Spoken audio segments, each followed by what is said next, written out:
Hello friends, जय Hind. Welcome to defence forces academy. और आज के हम इस शॉर्ट वीडियो में बात करेंगे नेशनल डिफेंस एकेडमी के एग्ज़ाम को लेके।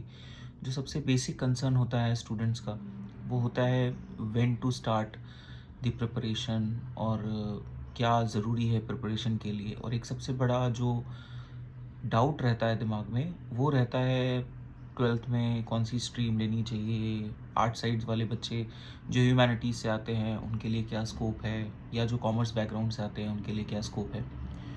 तो आज के इस शॉर्ट डिस्कशन में हम बेसिकली ये कोशिश करेंगे कि आपको आपकी उन तमाम सारी बातों का जवाब दे सकें। तो देखिए, सबसे पहली बात तो आपको ये याद रखनी है कि नेशनल डिफेंस एकेडमी का जो एग्ज़ाम होता है, उसके लिए ट्वेल्थ में आपके पास कौन सी स्ट्रीम है या आप किस मीडियम से पढ़े हुए हैं, ये मायने नहीं रखता।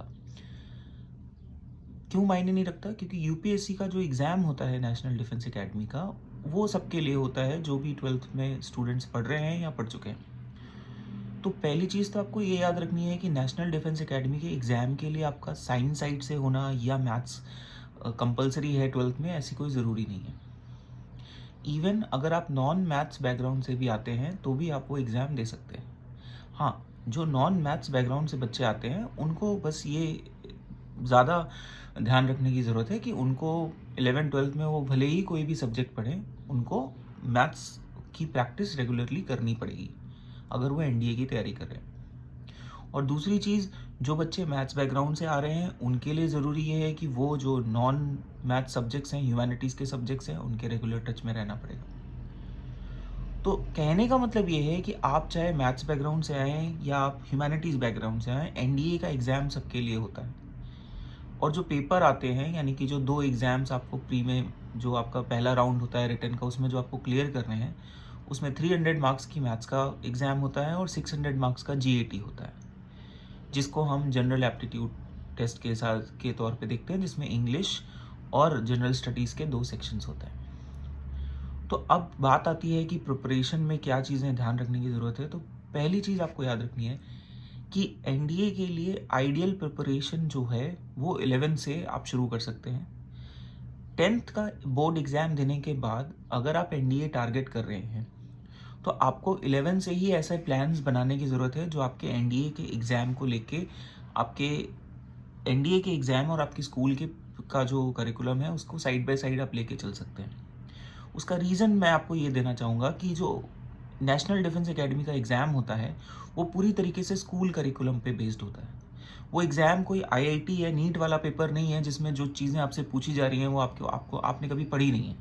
ये सबसे बेसिक डिफरेंस होता है नेशनल डिफेंस एकेडमी के एग्ज़ाम में और बाकी जो एग्ज़ाम्स आप 10+2 पे देते हैं।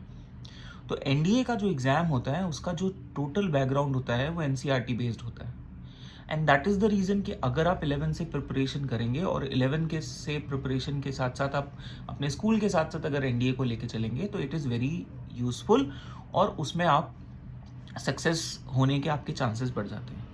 तो 2 चीज़ें आपको याद रखनी है। जो स्टूडेंट्स मैथ्स और साइंस बैकग्राउंड ले रहे हैं, यानी कि जो 11th में पीसीएम के साथ जाएंगे या साइंस बैकग्राउंड से जाएंगे या साइंस स्ट्रीम ले रहे हैं, उनको इस बात का ध्यान रखना है कि उनको 11th-12th में जो उनको स्कूल में पढ़ाया जा रहा है वो तो वो पढ़ेंगे ही, बट उसके साथ साथ उनको हिस्ट्री, ज्योग्राफी, इकोनॉमिक्स, इन सारी चीज़ों का भी रेगुलर रिविजन करते रहना पड़ेगा, ताकि वो जो 10th तक उन्होंने पढ़ा है वो उसको आगे कंटिन्यू कर सके। क्योंकि जब एनडीए का एग्ज़ाम आएगा तो आपको ये सारी चीज़ें पता होनी चाहिए। तो इसलिए आपको बेसिक जो हिस्ट्री, ज्योग्राफी और इकोनॉमिक्स का जो सिलेबस है एनडीए का, वो भी आपको साइड बाय साइड रिवीजन करते रहना पड़ेगा, ताकि आपका वो जो टच है 10th तक, जो आपका सोशल साइंसेस के साथ जो टच रहा है, वो टच खत्म ना हो।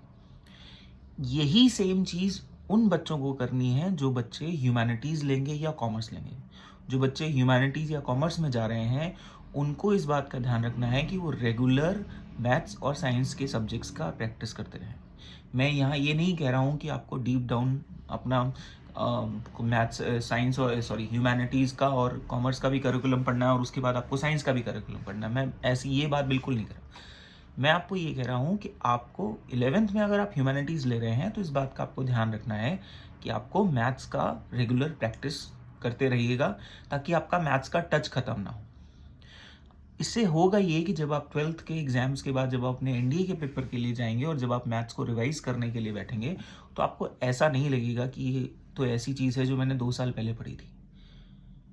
तो ये खास चीज़ आपको ध्यान रखनी है कि अगर आप 11 से प्रिपरेशन, देखिए आइडियल टाइम तो एनडीए की प्रिपरेशन का 11 से है।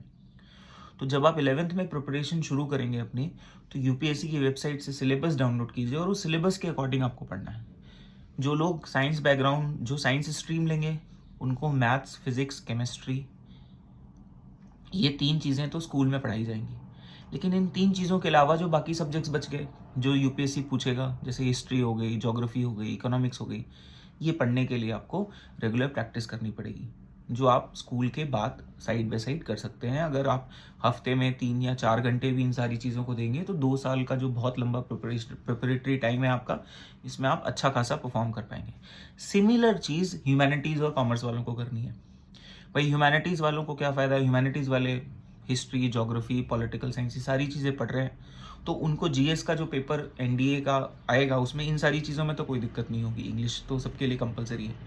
मेन प्रॉब्लम ह्यूमैनिटीज़ वालों को कहाँ होगी, मैथ्स में होगी। तो सिमिलरली जैसे मैथ्स वाले ह्यूमैनिटीज़ के सब्जेक्ट का रेगुलर प्रैक्टिस करेंगे या करना चाहिए, उसी तरीके से जो नॉन मैथ्स वाले बच्चे हैं, उनको मैथ्स का रेगुलर प्रैक्टिस करना है।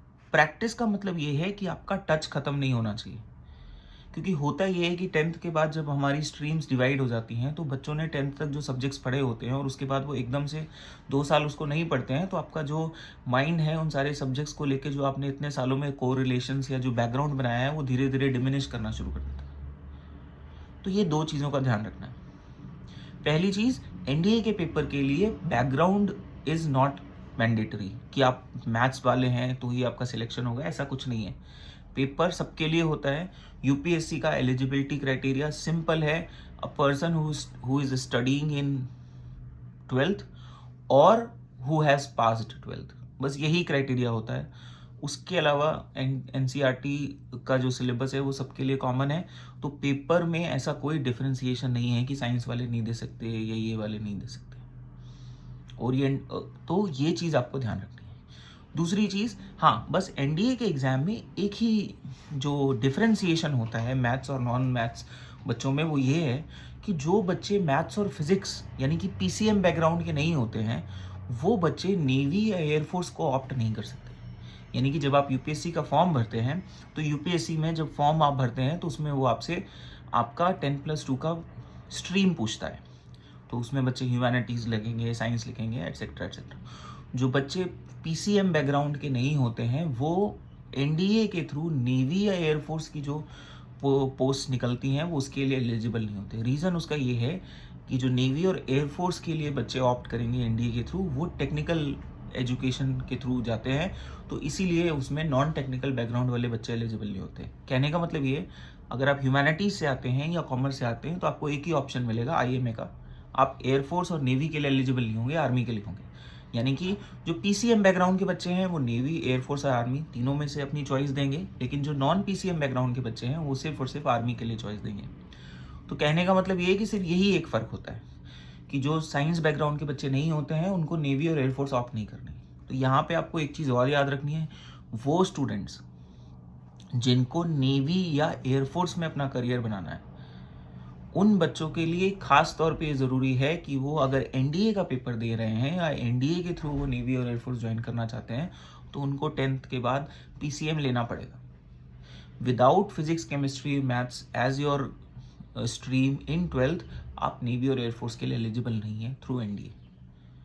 तो एक चीज़ आप लोगों को और ये याद रखनी है कि अगर नेशनल डिफेंस एकेडमी के एग्ज़ाम के थ्रू कोई भी यंग बॉय, यंग गर्ल अगर नेवी या एयरफोर्स में अपना करियर बनाना चाहते हैं, तो उनको साइंस साइड ही लेना पड़ेगा। वो ह्यूमैनिटीज़ के थ्रू एनडीए का एग्ज़ाम क्लियर करके नेवी, एयरफोर्स नहीं ज्वाइन कर सकते। और वो बच्चे जिनको यूनिफॉर्म का शौक़ है और जिनको कंट्री को सर्व करना है और उनको ये फ़र्क नहीं पड़ता कि नेवी, एयरफोर्स या आर्मी में जा रहे हैं, या आर्मी ही उनका पैशन है, तो उनके लिए ऐसी कोई मैंडेटरी प्रॉब्लम नहीं है। आप किसी भी स्ट्रीम से आके इंडियन आर्मी ज्वाइन कर सकते हैं। एनडीए के एग्ज़ाम में ऐसी कोई प्रेफरेंशियल चॉइस ह्यूमैनिटीज़ वालों को, या सॉरी, आर्मी के लिए ऐसी नहीं होती। तो इंडियन आर्मी का जो एनडीए के थ्रू पोस्ट निकलता है, जो रिक्रूटमेंट आती है, उसमें कोई भी स्टूडेंट एलिजिबल होता है।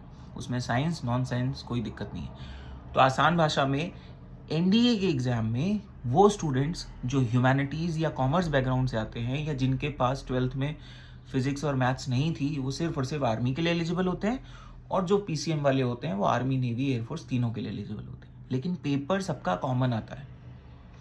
तो इसमें भी कोई भी चीज़ ना ही आपके लिए एडवांटेजियस है ना डिसएडवांटेजियस है। एक बैलेंस पेपर आता है, और यूपीएससी क्योंकि जब पेपर बना रहा है और उसकी एलिजिबिलिटी कॉमन है, तो पेपर सबको देख के बनाया जाता है।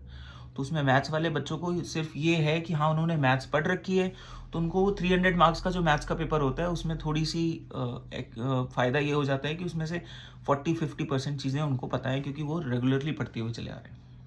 लेकिन ह्यूमैनिटीज़ वालों को फ़ायदा ये होता है कि वो जो 600 मार्क्स का जीएटी का पेपर आता है, उसमें उनके पास अपर हैंड होता है, क्योंकि उनके पास पॉल साइंस, हिस्ट्री और ये सारी चीज़ें 50% जो पेपर आता है वो उनको पता होता है।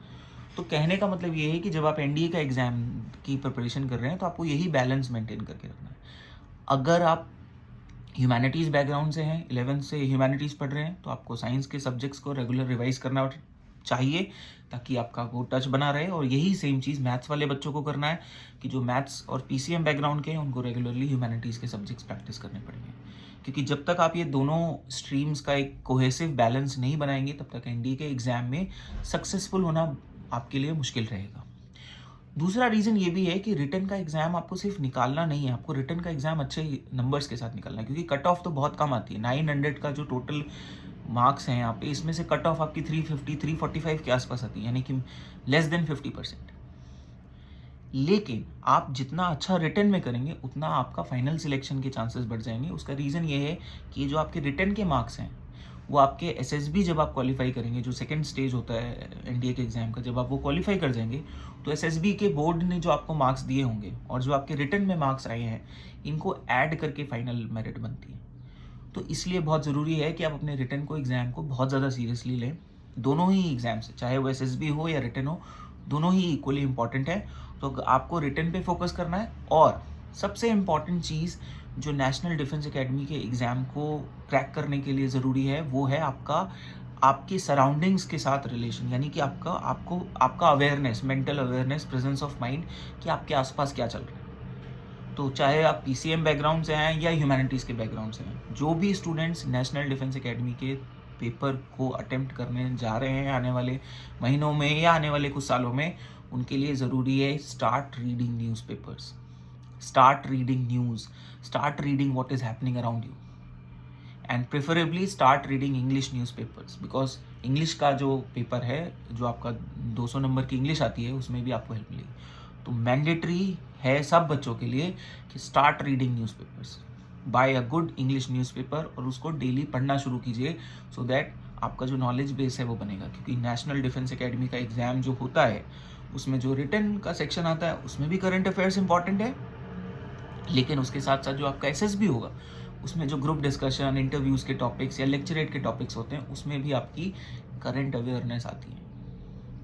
तो rather than spending time on social media, I would say that start reading newspapers, because these newspapers are going to ultimately help you in building your mental awareness about your surroundings, about your country, what is happening in the world, what is the status of the economy and other things.